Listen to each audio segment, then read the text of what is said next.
Welcome to the InPowered Life podcast, a space dedicated to spreading the message that you have the power within to create everything you seek.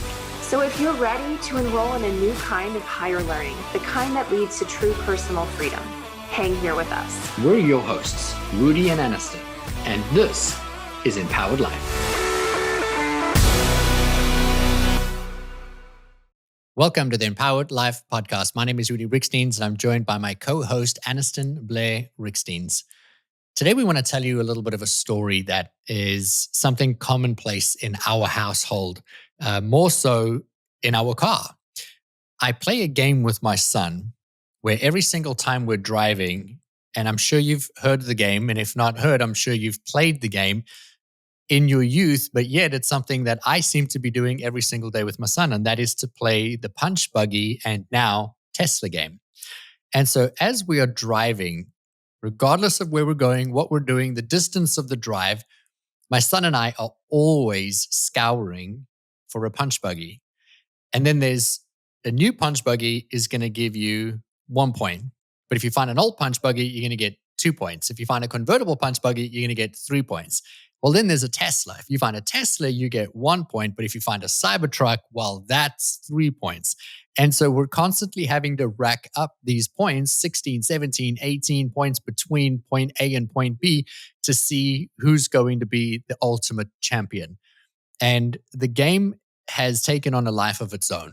And my son is adamantly, ferociously wanting to ensure that he beats his daddy, which very rarely happens, but he is fixated and focused on and can find these Teslas and punch buggies in between bushes and shrubs from like 2 miles out, and he'll call it by color, which I just think is the cutest game. So I find this game to be very annoying when I'm in the car with them, because we'll be having a conversation, or I'll be trying to have a conversation with one of them. And then in the middle of me speaking, one of them will invariably yell like, "Tesla, punch buggy." And it's just so disruptive. And if I'm driving, I find that it's very, I don't know, it really shakes me when they yell. So I'm like, can we please not play this game anymore? Anyways, I was in the car with Brady last week. It was just me and him. I don't play this game. Like, this is totally a Brady and Rudi game, but habits die hard, right? So he's in the car, he's playing the game. Anyway, so I'm talking to him. We're having a great conversation, and he yells out, "Tesla!" And I was like, "Where?" I was like, "I don't see a Tesla. I see no Teslas." And he's like, "Mom, it's a few blocks up to the left, parked in front of the Walgreens." And he's like pointing out. I'm like, how on earth did you see this? Because it really, like, I would have had to stop what I was doing and look and look and look. And even when he told me where it was, it took me a minute to recognize that the car was a Tesla. And I said to Brady, I said, "I have to give it to you, buddy." I was like, "You've really mastered this game." I was like, "You've mastered it at such a level that you've trained your brain to look for this. Even when you aren't getting in the car and maybe even thinking about it, your brain, you're subconsciously looking for them. And it can bring you the information amidst all kinds of other stimuli, all kinds of other things going on around you. It will show you exactly where it is before anybody else sees it, because you've trained your brain in such a way." I was like, that's a skill. I was like, now imagine, what if you use that same skill to look for something else, that's really important, maybe something that you want to bring into your life. What if you used it to look for, more opportunities, to look for abundance, or more opportunities to look for opportunities, or new friendships, or better grades? Like, what if you use this skill to become a master of your life? So this punch buggy game has so much nostalgia for me, because growing up, my best friends growing up, we would play it, but we would literally play it by definition, punch buggy. Every time you saw one, you'd get a wallop on the leg. We don't call it a punch buggy here. I think that's a very South African thing. I think we call it oh my gosh, now I'm forgetting the word. I used to always have friends who had like a Volkswagen little bug.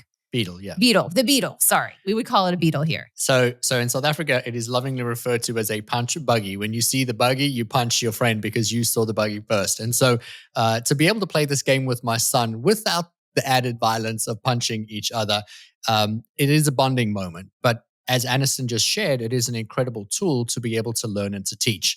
We are so fixated on human behavior and on the brain and how the brain is always serving what it is that we most want and aspire to have. In the game, with a 10-year-old boy who is wanting to count and amass the most points and to beat his father in this ridiculous game, driving from point A to point B, what he's really doing is he's instructing the brain, the reticular activating system, to look for information to reinforce whatever it is that he's looking at. And so what I want the audience to walk away from the conversation that Anniston and I are sharing with you today is that your reticular activating system at all times is taking instruction. And it is either looking for punch buggies, it's looking for Teslas, or it's looking for more reasons to be resentful, frustrated, angry, pissed off, so you can stay there. Or it is taking specific instruction and saying, hey, let's look for more gratitude. Let's look for more joy. Let's look for more abundance. I remember my son coming home from summer camp and he said, oh, I had a terrible day today. I didn't make friends. I don't make friends well. And Anniston turned around and immediately shifted that. And she said, well, why don't you come and sit here and let's talk about some of the camps you've been to and let's talk about school. And then she started lovingly sharing with him over the course of that evening, not all at one time, because again, he's 10 years old and he doesn't sit still for long. But she kept bringing up story after story of, oh, I will never forget your first day of school. When you walked in, you were so nervous. You took 3 steps and then all the boys ran up to you and then they started playing with you. And then you had this great group of friends. And then, oh, do you remember when we moved into this neighborhood? And she just kept layering story after story.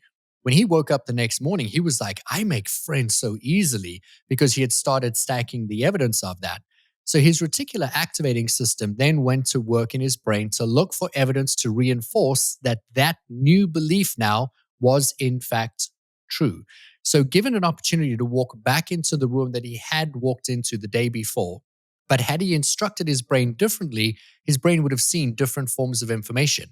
We're constantly sharing on the podcast that the brain perceives information at a rate of up to 10 million bits of data every single second. And the 10 million bits of data is divided into, is the information going to cause you pleasure or is it potentially going to cause you pain?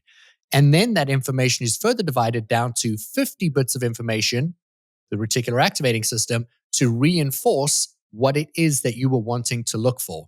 And so in this instance, if you're wanting to see evidence that you make friends easily, then your brain's going to look at 10 million bits of data. It's going to narrow it down to 50 bits to show, yeah, you know what, you really do make friends easily. And so out of all the information in that room, you'll be reinforced that you are, in fact, a really good friend maker.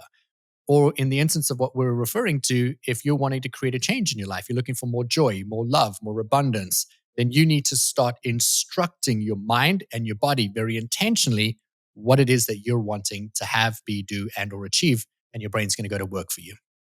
I just find all of this so fascinating because I didn't learn about I didn't really start to understand that my brain hardware until my 30s.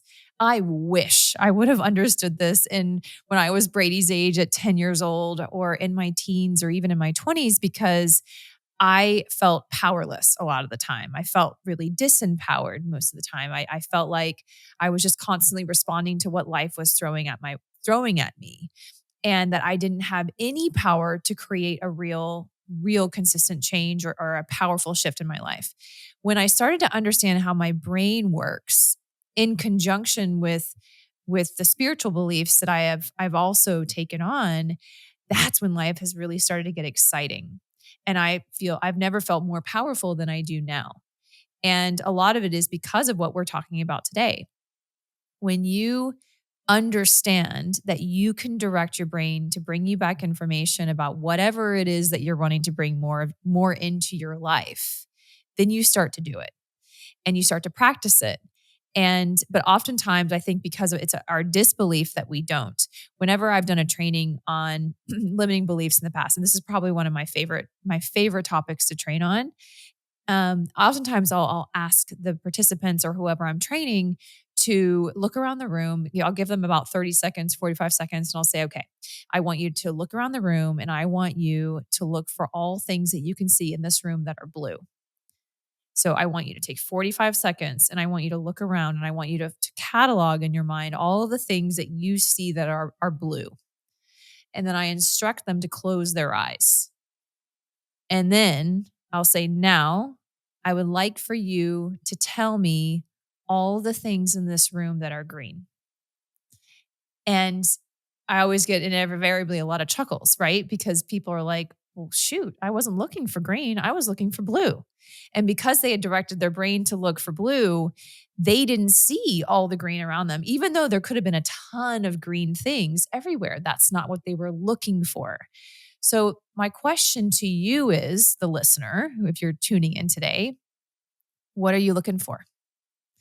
What are you looking for? Because that's what you will find.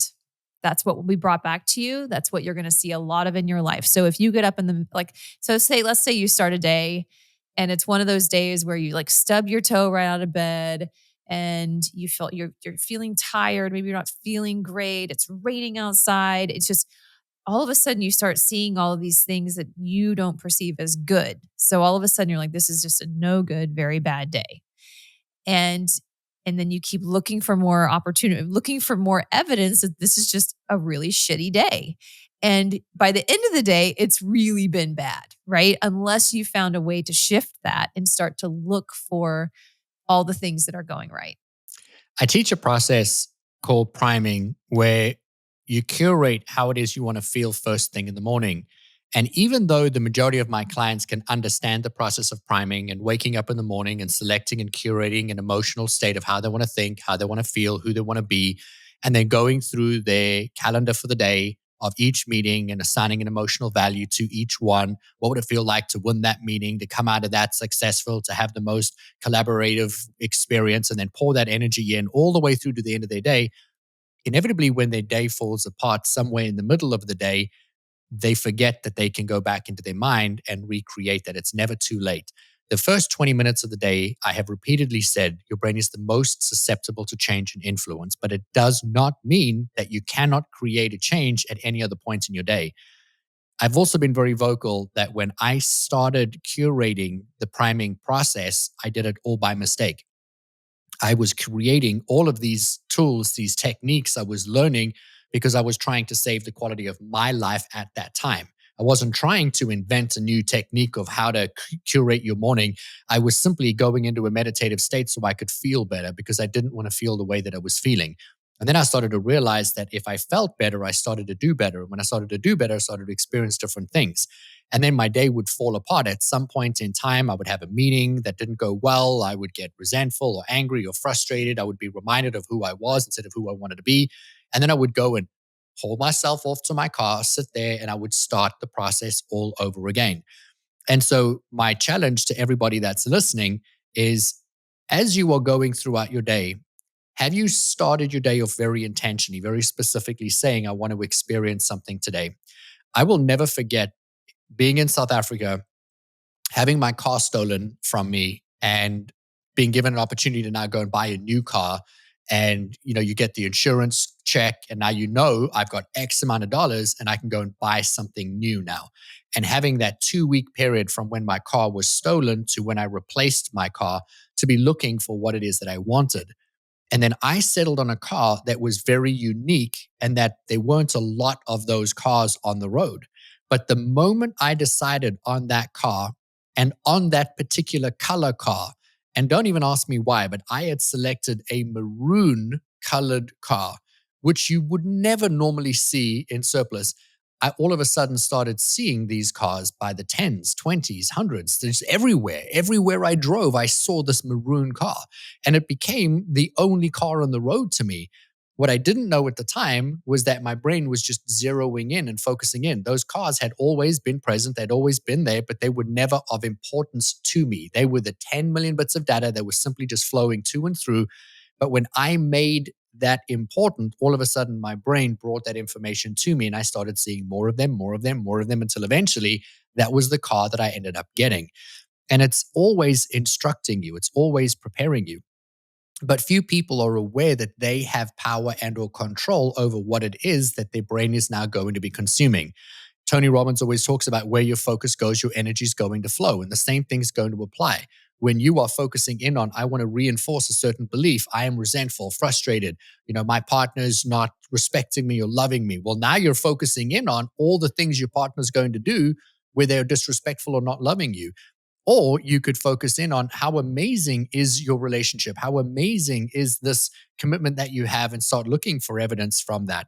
I want to share a personal story very briefly. And I won't go into too much context, but I was in a situation with somebody that I deeply loved, had a long relationship with family member. And all of a sudden, our relationship turned very toxic in a very short amount of time. And the word hate definitely came to mind. I was very frustrated, very angry, very resentful. And I got to the point where I realized I no longer want to feel this way. They're never going to change. They're not demonstrating change. They're not showing me that they're ever going to change. But if I don't change how I feel about them, then I physically can no longer be in this environment. And so I either have to flee the environment, which I couldn't. So I had to change how I felt about the environment. And I will never forget sitting across from this person, staring at them and just spewing all of this anger and resent, and then realizing I'm drawing more anger and resent. And I made the conscious choice in that moment. What do I love about this person? Can I find something that I still love about this person? And then I did. I found something I loved about them. And it was something so small that most people would have just discarded it. But I thought, you know what I really love about how passionate this person is about this thing. And I focused on that. And I was like, I love that they're passionate about that thing. And then I started noticing other things I loved about them. And I started stacking the things that I loved about them. And in a very short amount of time, the anger went away, the resent went away, the frustration went away, the arguing went away, the fighting went away, and the love came back into this family relationship dynamic and it repaired. And still to this day is better than it has ever been. But that first came from making a conscious choice, because what I didn't realize was by being in my angered, resentful state, I was indicating to my mind, to my body, ultimately to my brain, hey, I want you to continue to reinforce that I'm right. I want you to continue to look for evidence that I should stay this way.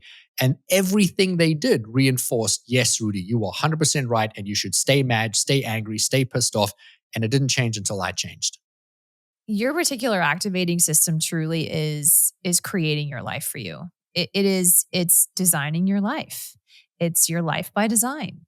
And if you've ever wondered, why do people do gratitude lists? Well, here's why.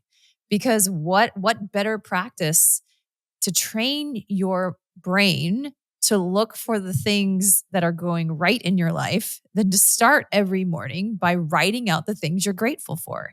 That's all. You are training your brain to be looking for and cataloging these things throughout the day. This is also a really great way to, in my opinion, to transform limiting beliefs. And you can do this by looking for, so if your limiting belief is, I never make enough money, right? I can tell you a story somewhat similar to this. I've always been an abundant person. I've always believed myself to be an abundant person, but Rudi and I had just gone through a season in our life where we had like some big expenditures.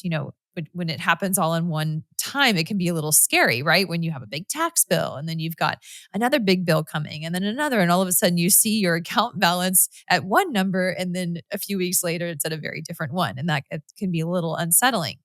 And I caught myself starting to look for more evidence that we were losing our money instead of gaining more money.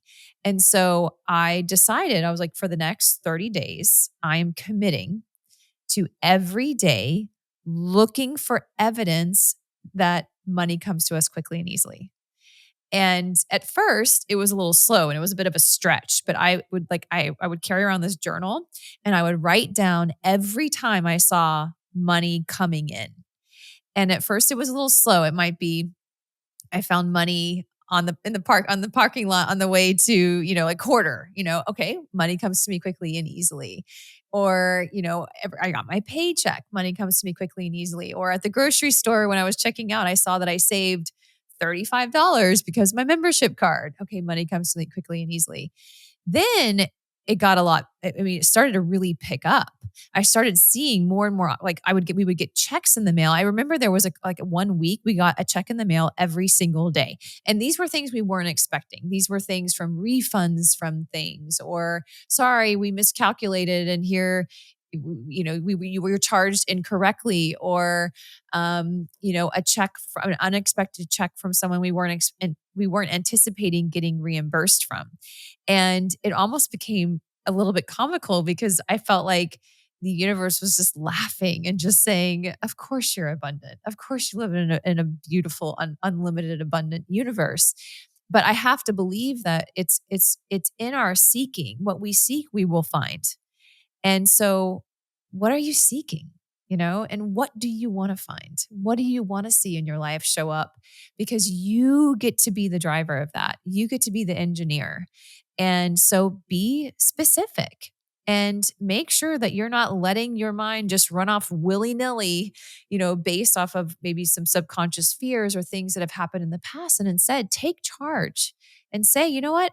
I'm no longer going to look for that negative characteristic in my husband anymore. I want to experience something different from him. She was talking about another husband. I want to experience the part of him that is generous. And thankfully, I've never had to do this with Rudi because he's very, very generous and he's an incredible partner. However, I do know so many of my female friends who will complain about certain aspects of their husbands or their partners. And it's just, and I'll say, well, can you tell me, what do you love about this person?